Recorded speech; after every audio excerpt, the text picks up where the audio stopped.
करते थे?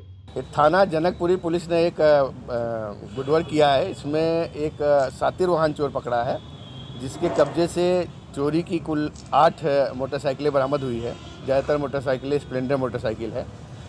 इनमें से कुछ मोटरसाइकिलों का पता भी लग गया है कि नगर क्षेत्र से चोरी हुई है। मुकदमा भी उनका पहले से दर्ज है। यह सातिर किस्म का चोर है। पहले गैंगस्टर और वाहन चोरी और चैन स्नैचिंग आदि के मामलों में जेल जा चुका है। इसने अपने एक और साथी का नाम बताया है, जिसकी हम तलाश कर रहे हैं। जल्दी उसकी भी गिरफ्तारी करेंगे।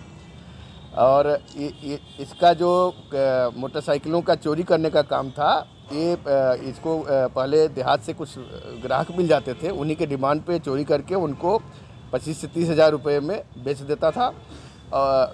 ये भी पता किया जा रहा है कि गाड़ियों का कागज़ कैसे तैयार करता था, उसके बारे में इससे अभी गहराई से पूछताछ की जा रही है।